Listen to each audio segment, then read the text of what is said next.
என்னடா போயிட்டு சர்ச்சுக்கு போலாமாடா? வாடா போலாம். ஒரு 10 நிமிஷத்துல வரேன். டைம் ஆகிடுச்சுடா, சீக்கிரம் வா. இந்த டிக்கு உள்ள இருக்கணும். சீக்கிரம் போய் ஒன்றும் பண்ண போறதில்ல. சரி இரு வரேன். நான் எப்பவுமே டைமுக்கு போகணும்னு ஆசைப்படுறேன்டா, அதனால தான் அவசரப்பட்டேன். நீ சீக்கிரமா போய் சர்ச்சுக்குள்ள உட்காந்துருவ. அதனால உனக்கு வெளியில் நடக்கிறது ஒண்ணுமே தெரியல. என்னடா சொல்ற? இன்னைக்கு ஒரு நாள் என் கூட வா, நான் நம்ம சர்ச்சை சுத்தி காட்டுறேன் உனக்கு. சரி, என்னடா நடக்கும் பார்ப்போம். Okay.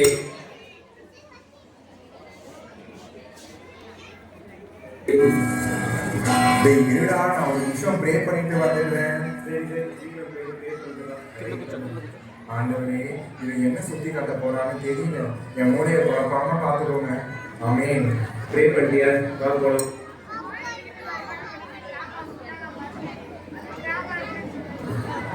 Hi hi hi friends. Hi மச்சான், வா உள்ள உட்காரு. டேய் என்ன பண்ணிட்டு இருக்கீங்க? இது காலேஜ்ல நடந்த கதையெல்லாம் பேசிட்டு இருக்கோம்டா. டேய் உள்ள போய் உட்காரலாம் வாங்கடா. டேய் நீ உள்ள உட்கார ஆள்தானடா, நீ ஏன் வெளியில வந்த? நீ உள்ள போய் உட்காரு போ. ஆலயத்துல நடக்கிறத கவனிக்கணும்டா, இப்படி அரட்டடிக்கிறது தப்புடா. டேய் நாங்களே வாரத்துக்கு ஒரு நாள் தான் மீட் பண்றோம், நீங்க டிஸ்டர்ப் பண்ணாம போயேன்டா. ஐயோ வா, ஜோசப் என்ன பண்ணான்னு பார்த்து வரலாம்.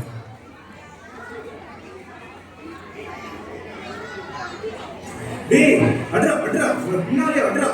டேய் என் பின்னால ஒருத்தன் வரான்டா, அவனை சுகா சுகா. ஏய் என்னடா கேம் ஜாலியா என்ஜாய் பண்ணிட்டு இருக்கீங்க போல. நாங்க 4 பேர் சேர்ந்து ஒரு கண்ட்ரியை மொத்தமா புஷ்டோம்டா. எனிமீஸ் நிறைய வராங்க, அதான் சுட்டு தள்ளிட்டு இருக்கோம். டேய் நீ எல்லாம் காணிக்கு போட காசு எடுத்து வர மாட்ட, ஆனா பெரிய நாட்டையே முடிச்சுட்டு வந்து பெருமை வேற. ஐயோ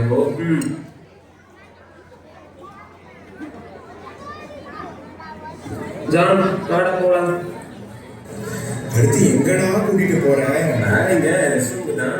அங்க எதுக்குடா இப்ப போறோம்? நம்ம ரெஸ்ட் ரூம் ஆயிடுச்சு பார்த்தனா. அவன் என்னடா பண்ணிட்டு இருக்கான்? டேய் அவன் சர்ச்சில் இருக்கிற நேரத்தை விட ரெஸ்ட் ரூம்ல இருக்கிற நேரம் தான் அதிகம். அப்படி என்னதான்டா இருக்கு? கண்ணாடி இருக்குல்ல, அது போதுமே சார்ட்டு. தலையை சீவான், அப்புறம் தலையை கலைப்பான், திரும்பவும் சீவான், காது நோண்டுவான், கண்ணை நோண்டுவான், மூக்க நோண்டுவான், மீசை முறுக்குவான், எல்லாம் முடிச்சுட்டு திருப்தியே இல்லாம வெளியில வருவான். ஒரு ரவுண்ட் அடிச்சுட்டு திருப்பி உள்ள போய் உட்காந்துருவான். ஈசப்பா, எனக்கு தலையே சுத்துற மாதிரி இருக்கு. டேய் எங்கேயாவது போய் உட்காரலாம் வாடா. சரி உட்காரலாம்.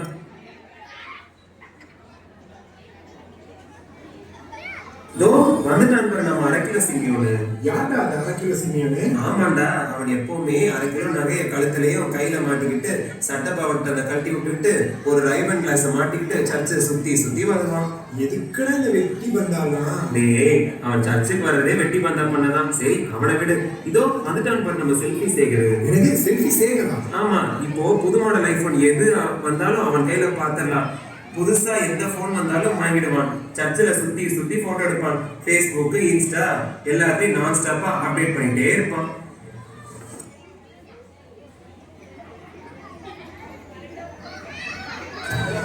டேய் இங்க பாருடா, நம்ம ஃப்ரெண்டு பிலிப் வந்திருக்கான். டேய் இங்க பாருடா, இந்த பீட்டர் எனக்கு நிம்மதியாவே உட்கார மாட்டான்டா. என்னடா இப்பவே கண்ண கட்டுதான்? முடியலடா. கடவுளே, நான் உள்ள வந்தது என்ன ப்ரே பண்ணேன், இவன் பாருங்க என்ன குழப்பி விட்டுட்டான். அத வர பண்ணுவோம். ஃபர்ஸ்ட் வீக் பிரான்சஸ் அவன் என்னடா பண்ணான்? அவரு ஃபர்ஸ்ட் வீக் தான் வருவார். அதுவும் லேட்டா தான் வருவார். கம்யூனிட்டி எடுத்துட்டு உடனே கிளம்பிடுவான். திருவிருந்து எடுக்கிறதுல அவ்வளவு உண்மையா இருக்கானா? அப்போ நல்ல பையன் தானே? ஒண்ணும் இல்லை, திருவிருந்து எடுத்தா தானே 1000 கிட்ட முகத்தை காட்ட முடியும்.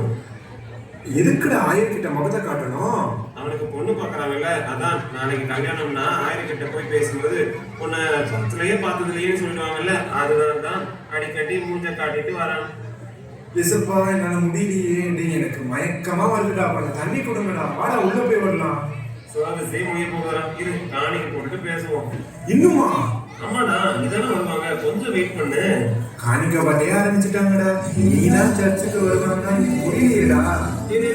அதோ அக்கா வரேன். அதை திக்னஸ் மேக்கப் போட்டுட்டு ஆமை போற நேரம் வராங்க. அதோ அந்த அங்கிள் பாரு, சர்ச்சில் ஏதாவது இலவசமா கொடுத்தா மட்டும்தான் வருவாங்க சர்ச்சுக்கு.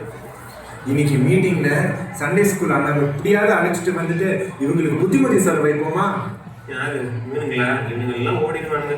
சரி முடிஞ்ச வரையும் ட்ரை பண்ணுவோம். எப்படியாவது எல்லாரையும் மீட்டிங்க்கு கூட்டிட்டு வந்துடுடா. நான் போய் அண்ணாவை கூட்டிட்டு வந்துடுறேன்.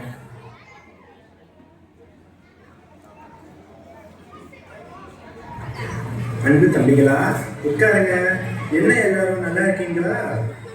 அண்ணா இவங்க யாருமே ஆலயத்துக்கு கொஞ்சம் கூட பயபக்தி இல்லாம சுத்திக்கிட்டு இருக்காங்கண்ணா. டைம் பாஸுக்கு சர்ச்சுக்கு வராங்க.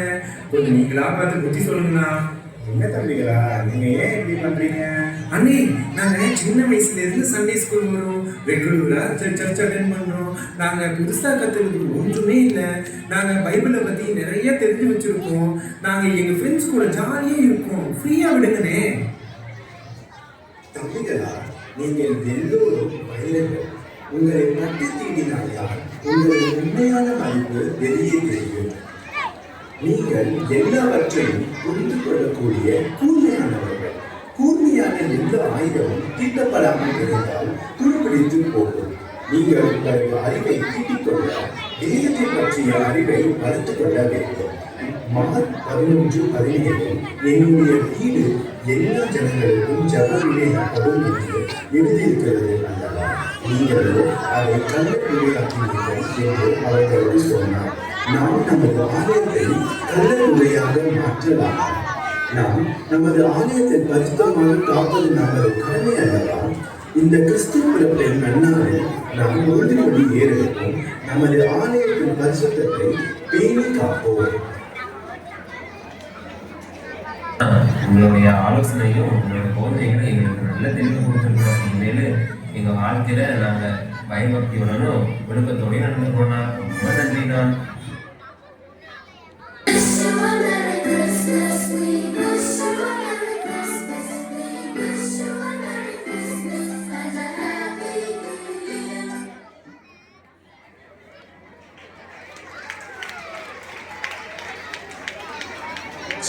பிள்ளைகளை கரங்களை தட்டி உற்சாகப்படுத்தும் லைட்